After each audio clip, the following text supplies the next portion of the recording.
even before we started. Thank you, Thibaut, for the organization, Georgiana, and you too. I'm very happy to be here and to share my thoughts on the interaction between competition law, the DMA, and the GDPR. This intersection is at the heart of my PhD research, which takes an institutional focus. Today, I'm going to share my research design as well as some of my main findings. Unfortunately, for the sake of time, I had to restrain myself, so if everyone wants to continue the talks, I'm very happy to do so during the cocktail hour. Like I said, today my research project very much centers around overlapping competences. So before going into the finding as such, I'll illustrate why competences of different enforcers increasingly overlap, why this triggers a need for cooperation, which mechanisms can be used to streamline norm overlaps, some main findings, and some recommendations. Very briefly, my research question. We heard this morning that it's a very important part of every PhD, so I'm very happy to have it on the slide. I'm investigating to what extent institutional frameworks and cooperation mechanisms of national and EU competition law, the GDPR and the DMA, guarantee the coherent application of these instruments to personal data markets. As a normative standard, I'm using the principle of coherence. So that is my main benchmark. But then how do I go about this in my research? I start with setting the scene by explaining the importance of enforcement and institutional design. So why does it matter what institutions look like, and why does it matter which authority is responsible for which enforcement action? Secondly, I elaborate on personal data markets in order to explain why, in particular on those markets, norms increasingly overlap. In part B, I take the analysis a bit further by considering how EU and national competition law, the DMA, and the GDPR are applied to resolve issues associated with personal data markets, and I in particularly map how and to what extent norms and therefore competences of different enforcers overlap.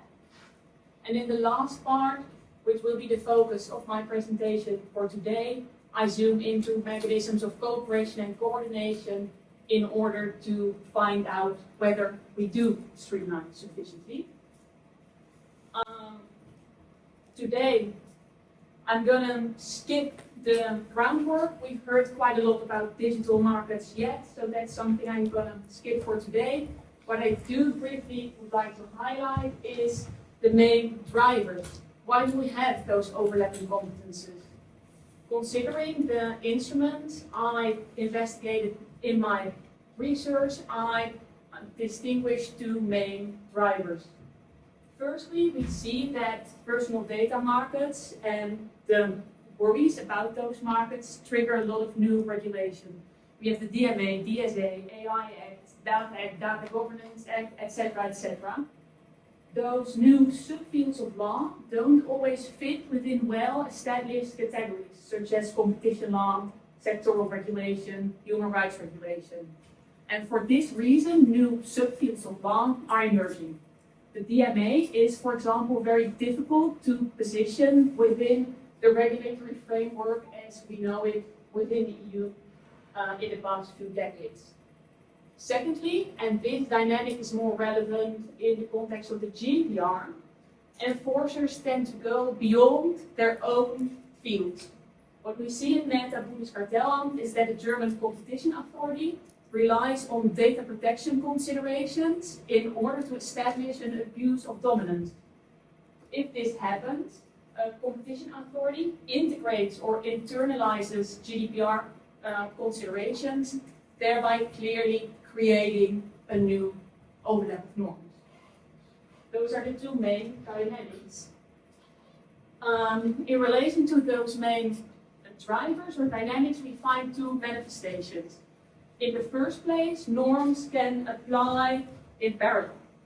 For certain competition violations, let's say self-preferencing, both the competition framework and the DMA could be applied, provided that the undertaking is both a gatekeeper and a dominant undertaking.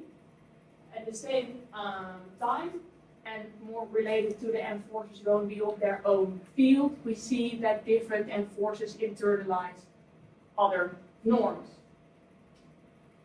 In the EU, this norm overlap and the overlapping competences of enforcers have an additional complexity because different substantive frameworks are enforced in multiple legal orders. That means that we also can identify an overlap between enforcers at the EU level and at the different national levels.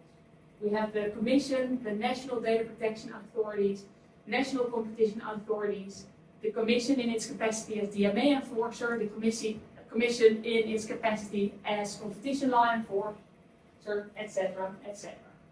So this puts forward a very complex institutional puzzle in which it's not always clear who should do what.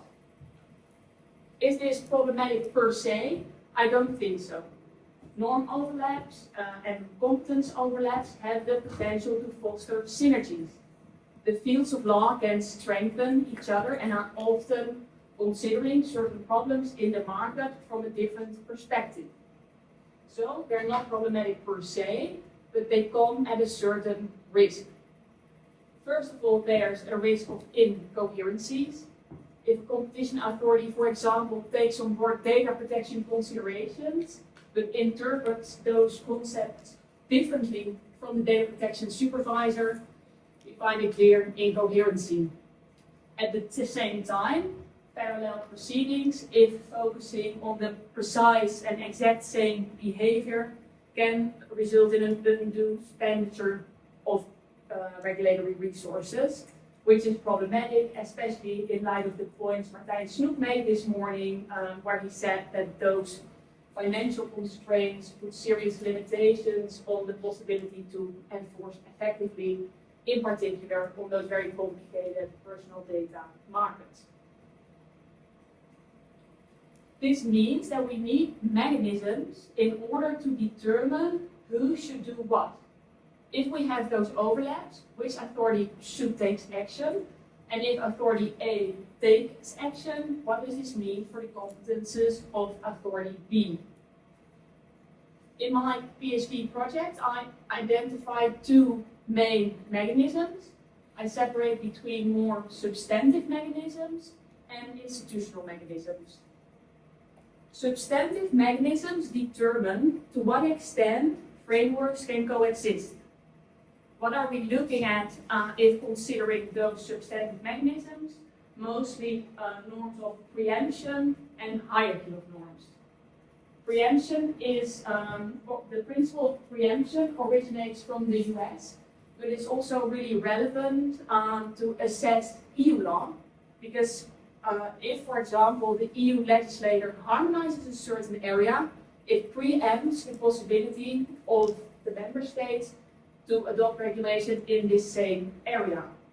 If we then look at the hierarchy of norms, EU law takes precedence, so we don't have a genuine norm overlap because it's clear which framework, which set of rules prevails. Those mechanisms do not always offer a solution, because especially in relation to the DMA and competition law, but also when looking at competition law and the GDPR, we find that the instruments apply complementarily.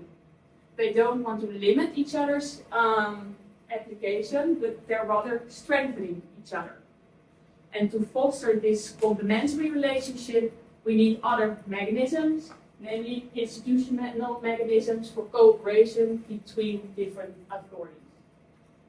For the sake of time, I'll only focus on the institutional mechanisms in this presentation. So, what did I find by looking at those institutional mechanisms against the benchmark of coherence? First of all, I found that it's really hard to provide an overarching conclusion.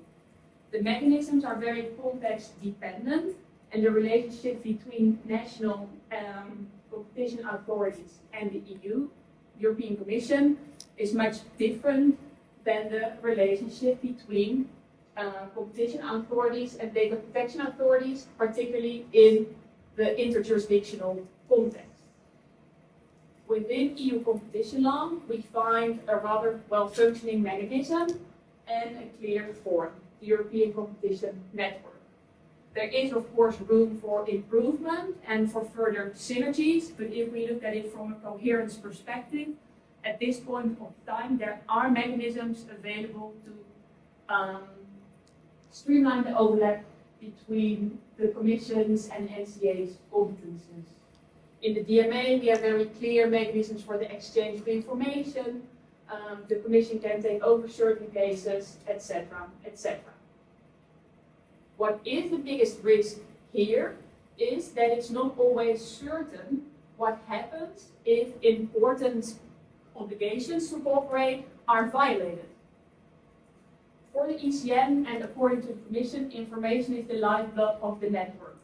In order to cooperate, the different authorities need to know who's doing what. In this context, Article 3.1, Regulation 1/2003 is extremely important. This article obliges national competition authorities, in case with an effect on interstate trade, to apply EU competition law next to their national competition law. And in turn, if an NCA is applying EU competition law, this triggers all the obligations and the functioning of the ECN. You can therefore imagine that if Article 3.1 is violated, this blows up the entire system. Yet, we do not know for sure what the consequences of a violation of this provision is. I'll get to potential solutions in my recommendation section.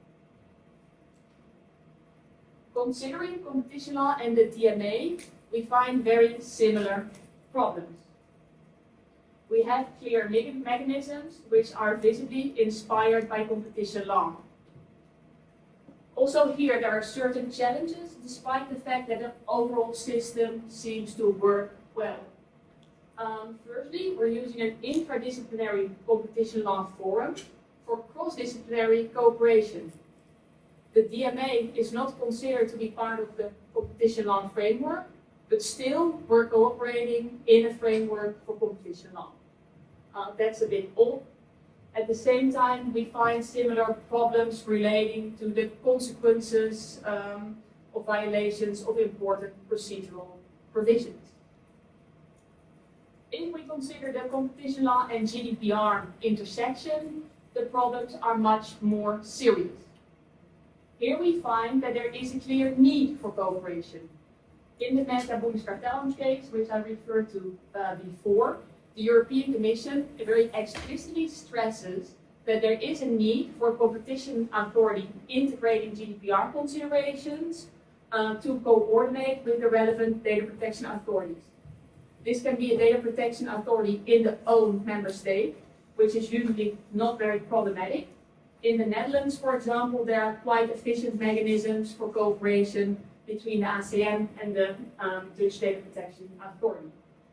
However, the situation gets more complex if we look at this from an interjurisdictional perspective, which we have to, because under the GDPR, the country in which a platform has their main European establishment can act as the lead supervisory authority.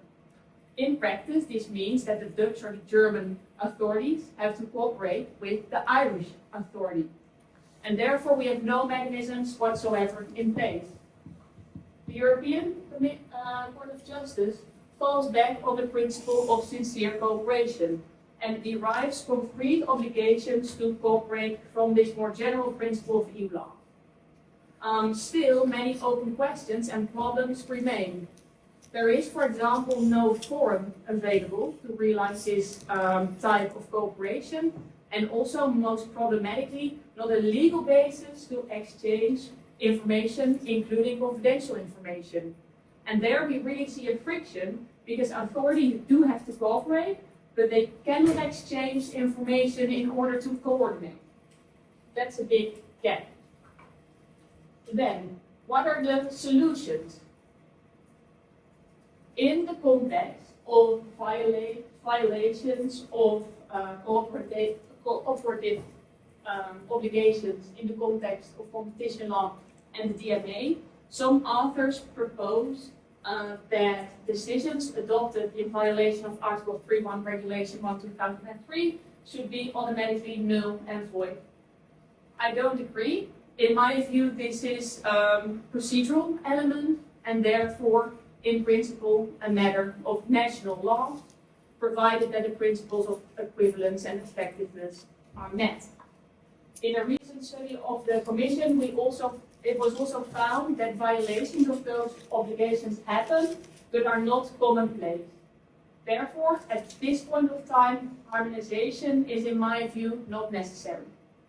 Yet, given the fact that non-compliance with those obligations can blow up the entire cooperation framework, it's really important that the Commission engages in constant monitoring and start an infringement procedure in kind of systemic violations.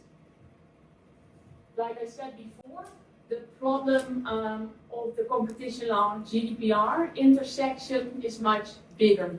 So here we need serious legislative action at the EU level. We need a framework which allows competition and data protection authorities across jurisdictions to cooperate, or at least to exchange information in order to coordinate their enforcement actions as demanded by the Court of Justice. It's not feasible that 27 competition authorities will engage in bilateral agreements with 27 data protection authorities, and therefore this renders action at the EU level. In my view, a directive establishing at least a forum and a legal basis for the exchange of information would be the best way forward. The EU legislator does not have to reinvent the wheel here, but can draw inspiration from both national frameworks and the DMA competition law intersection. In the DMA, you can find an explicit provision which says that information can be exchanged for the purpose of coordination. And that's what we need in relation to the competition law GDPR overlap as well. Those are two of the main recommendations of my PhD project. Thanks for bearing with me in discussing this complicated and quite messy overlap, and I'm looking forward to your comments and questions.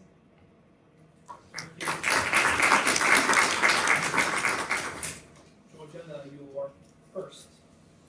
Yes, and I think I have to offer a challenge, even though I really want to offer a lot of compliments, because it was a very good presentation. And I also know that you are really advanced in your research. I think you mentioned that you've handed it in already. So perhaps my challenge is more about future research than the existing research. And I think when you talk about these overlaps in competences, it suggests that the laws that we're dealing with or the enforcement is forming a sort of tight net through which there is no gap, and in which the biggest concern is making sure that the net is coherent. But if we look at, for instance, the competition law framework and the case Illumina Grail, we see that there's actually a gap where we cannot capture conduct, even though we might have overlapping competences. So I wonder if that's something that you can link to your research, how these competences shouldn't just create a coherent framework, but also a framework that seeks to plug these gaps. Yes, it's a really good question. And I selected the coherence benchmark to keep the research feasible and structured. Of course, there are multiple other benchmarks that are potentially interesting, very relevant, perhaps even more relevant for the real world. It would, for example, be very interesting to assess the effectiveness of those both those cooperation mechanisms as well as the substantive frameworks we're having in place. In my research, I refrained from doing this, so going into the effectiveness in much detail, mostly for the sake of focus and feasibility. I applied a doctrinal legal research, meaning I didn't engage in any empirical research, I didn't do interviews, etc. And that limits your methodology in terms of what you can say about the effectiveness or the real life effects of those cooperation mechanisms. I do think it's an important limitation in my current methodology, and it is definitely something I'd like to take up in future research, because I really do see the relevance there. So thank you very much for your feedback. In my methodology section, I identified a few points in order to justify this benchmark of coherence. Firstly, it is an important principle which is established within the EU treaties. It's listed as consistency there, but looking at different language versions, it seems to be more of a coherence or broader principle. It's not just about consistency. So that firstly flags the relevance of the principles and the coherence between different fields. Secondly, in multiple studies by the Commission, it became apparent that businesses are struggling with the multiple different frameworks and the relationship between those frameworks, calling for a more coherent approach in order for them to determine their direction. So there was a very important second reason for me to select this particular benchmark. Thank you. Yes, of course. So thank you very much, Belle, for your super clear presentation. And I would say that also you mentioned that it's really a math board, but I feel that you did very well, that you're trying to give us more structured information and trying to lead us to all the challenges and also how you're trying to give some proposals to address all of these risks.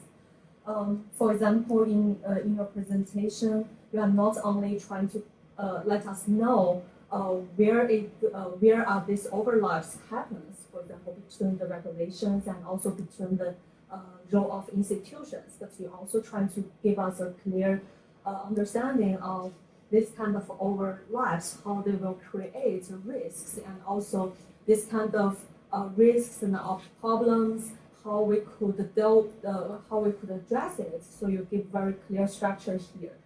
And also, I would like to see that in your presentation, you also show us that not only at the EU level, for example, how the authority of the data protection they will use the GDPR, but also give us a clear understanding of how the overlap between the GDPR and also the competition law when the EU trying to enforce these different regulations. But you also lead us to the vertical perspective to help us to understand that there are also some overlaps between the EU level and also member states. I think in this perspective, you are trying to give the combination of the analysis from the vertical structure and also horizontal for aspects. So from this perspective, I think that you really give a quite comprehensive understanding for what happens.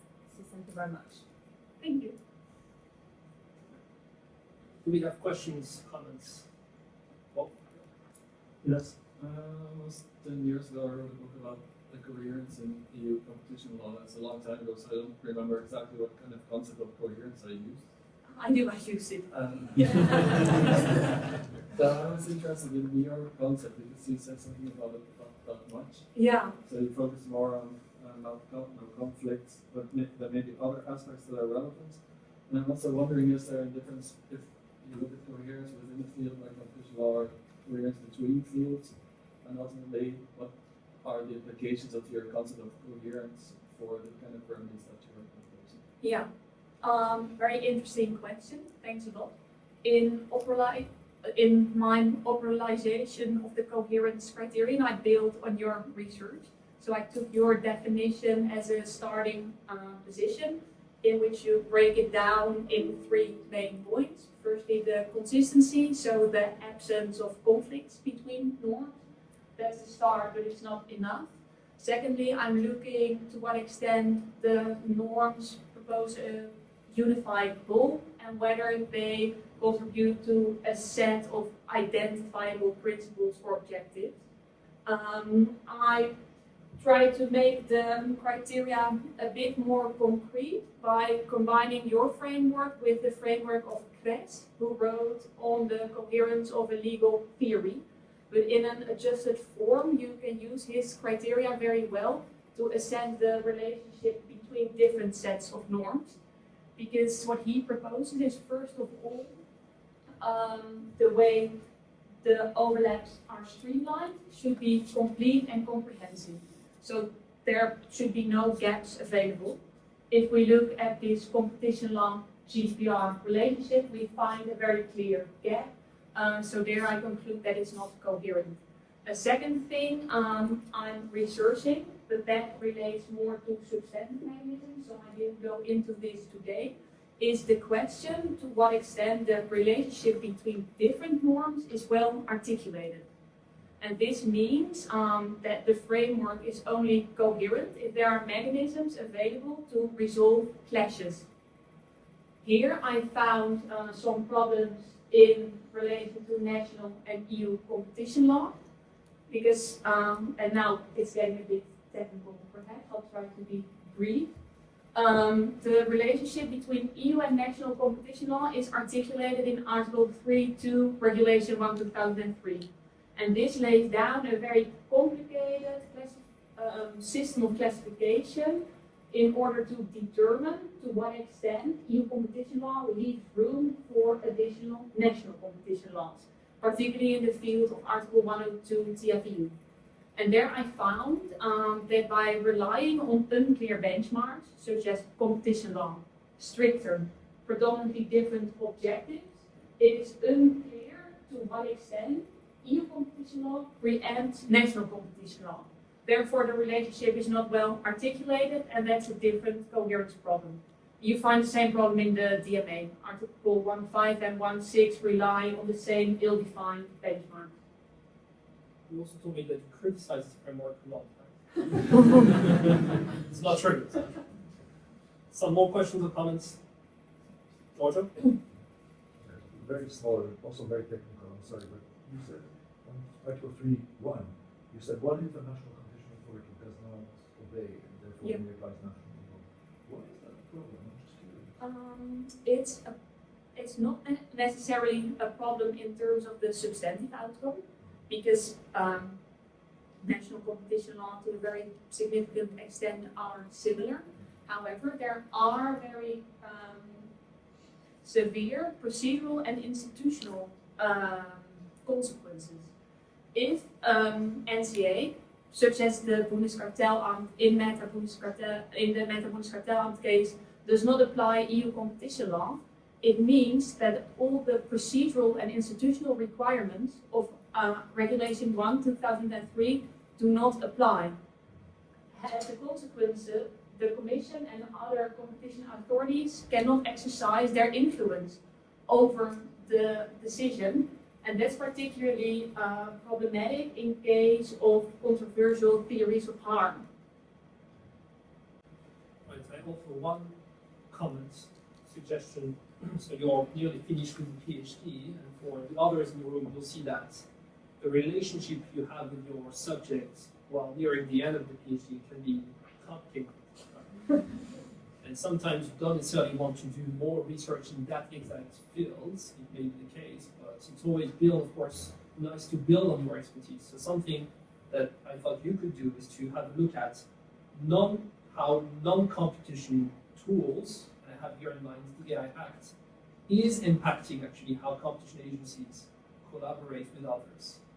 In the AI Act, to give you a concrete example, it says that the authorities in charge of enforcing the AI Act, if they find something that is relevant to a competition agency, should then send the information to a competition agency. Right? So it's not so much as to how competition agencies are using their computational framework to invest data protection or other fields, but it's also that those other fields sometimes rely on competition law. So I don't know if you thought of it, Yeah. that would be of interest. I just wanted to put that over here. All right, on that, again, thank you so very much.